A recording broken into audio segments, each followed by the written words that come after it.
Thidwick the Big-Hearted Moose by Dr. Seuss.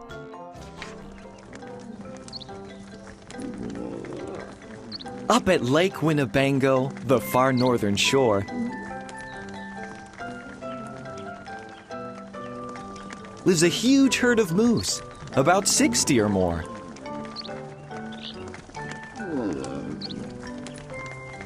And they all go around in a big happy bunch, looking for nice tender moose moss to munch.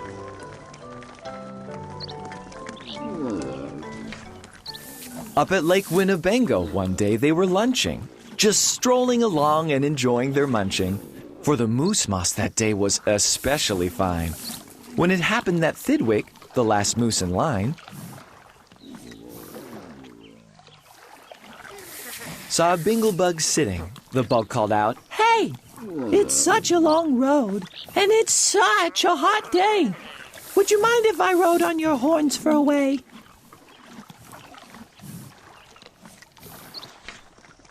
"Of course not," smiled Thidwick, the big-hearted moose. "I'm happy my antlers can be of some use."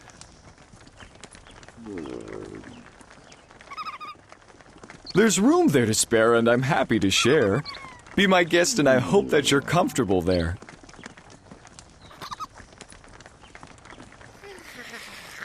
So the binglebug picked out a nice, easy seat.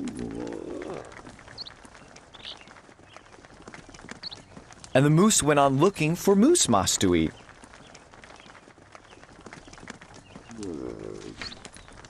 Well, an hour or so later, the bug heard a squeak, and he heard the small voice of a tree spider speak.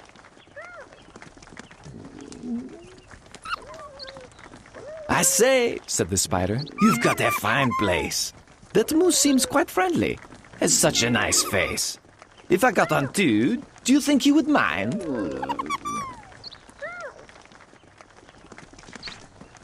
"Hop aboard," laughed the bug, "and I think that you'll find that the moose won't object. He's the big-hearted kind." "I accept," said the spider, "with joy and delight." And he started a web on the horn to the right.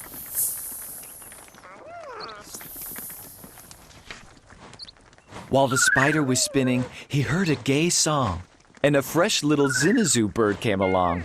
He stopped and he stared, and he chirped, "Well, well, well, what a smart place to build, what a great place to dwell.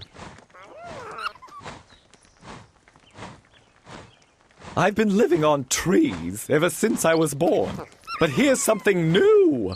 Why not live on a horn? If there's room there for two, then there's room there for three."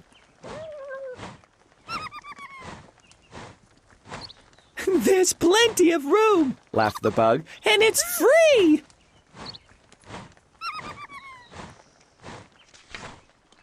Thidwick stopped walking. What was all that talking? These guests had caught Thidwick the moose unawares. "Hey," he called out, "what goes on there upstairs?"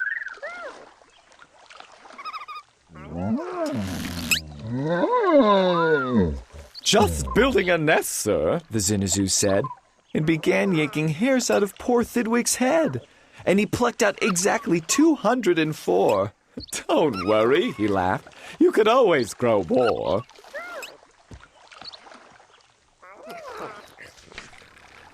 Then he dozed off to sleep in his fine moose hair nest.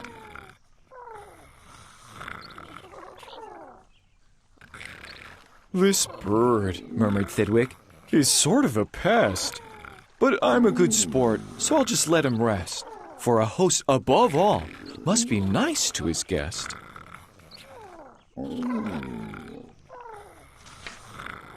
Besides, now it's getting quite late in the day, and surely tomorrow they'll all go away. But alas, the next morning, the sun's early light brought to Thidwick's sad eyes a most unwelcome sight.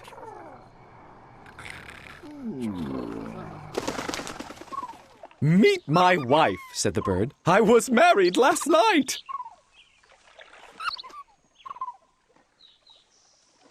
And perhaps, by the way, I should mention to you that her uncle is coming to live with us, too. You're a very fine host, so I knew you'd be willing.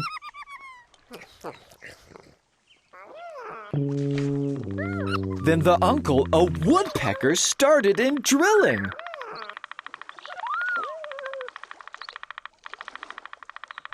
All Thidwick's friends shouted, "Get rid of those pests!" "I would, but I can't," sobbed poor Thidwick. "They're guests." "Guests indeed," his friends answered, and all of them frowned. "If those are your guests, we don't want you around."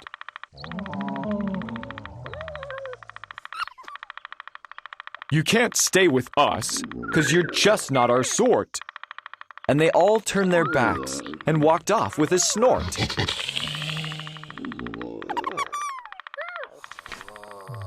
Now the big friendless moose walked alone and forlorn, with 4 great big woodpecker holes in his horn. "What holes?" whispered Herman, a squirrel who spied him. What holes to hide nuts in? Mind if I tried them?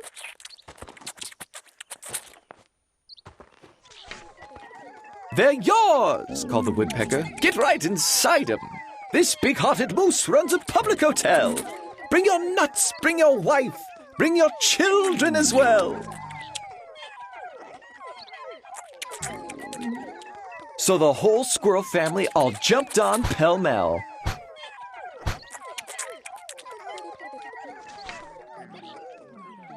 And the very next thing the poor animal knew, a bobcat and turtle were living there too.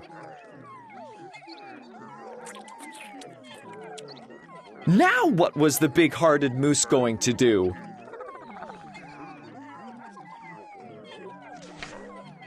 Well, what would you do if it happened to you?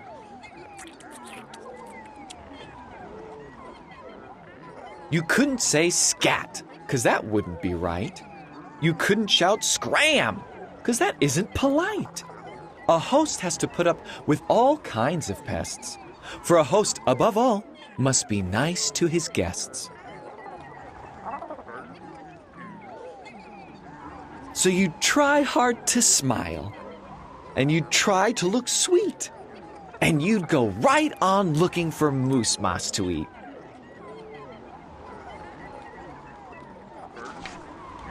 But now it was winter, and that wasn't easy, for moose moss gets scarce when the weather gets freezy.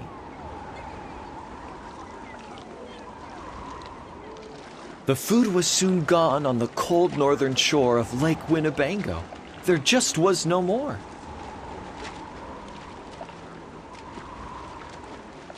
And all Thidwick's friends swam away in a bunch to the south of the lake where there's moose moss to munch. He watched the herd leaving, and then Thidwick knew he'd starve if he stayed here. He'd have to go too.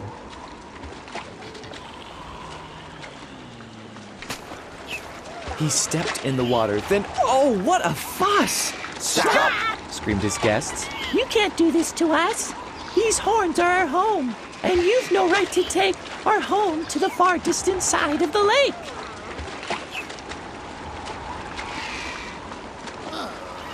Be fair, Thidwick begged, with a lump in his throat.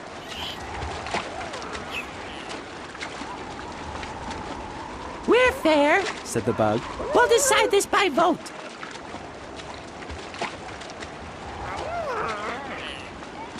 All those in favor of going, say aye.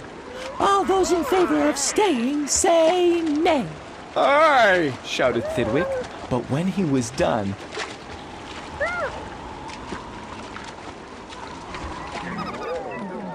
Nay! they all yelled. He lost 11-1.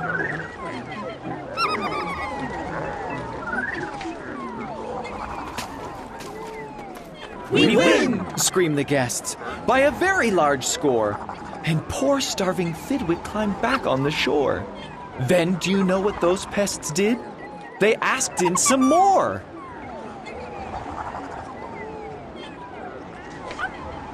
They asked in a fox who jumped in from the trees. They asked in some mice, and they asked in some fleas.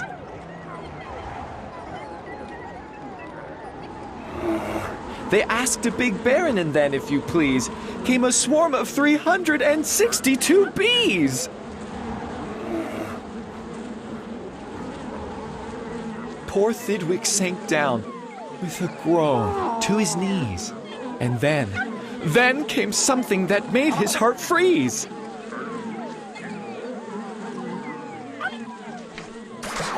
Bullets came zinging right past Thidwick's face. Guns were bang-binging all over the place. Get that moose! Get that moose! Thidwick heard a voice call.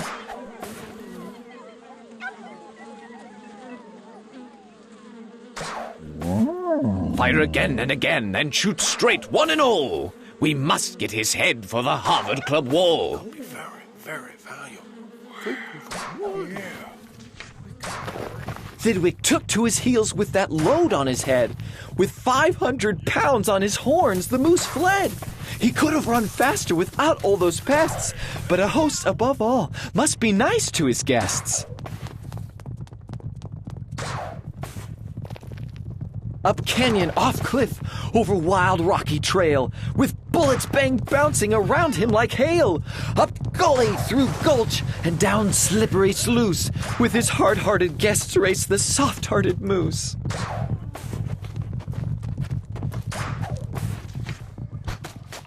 Then finally they had him. Because of those pests, he had run out of luck. Because of those guests on his horns, he was stuck. He gasped, he felt faint, and the whole world grew fuzzy. Thidwick was finished, completely.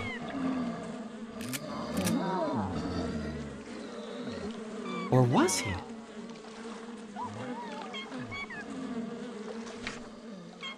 Finished? Not Thidwick. Decidedly not. It's true, he was in a most terrible spot. But now he remembered a thing he'd forgot. A wonderful something that happens each year to the horns of all moose and the horns of all deer. Today was the day, Thidwick happened to know.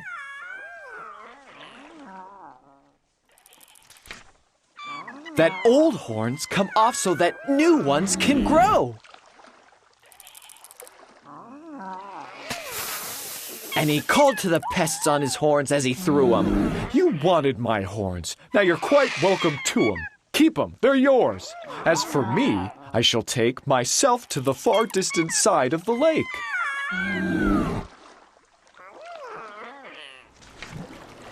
And he swam Winnebago and found his old bunch.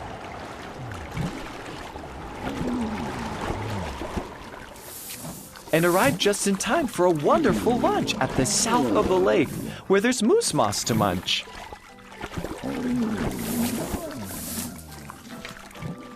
His old horns today are where you knew they would be.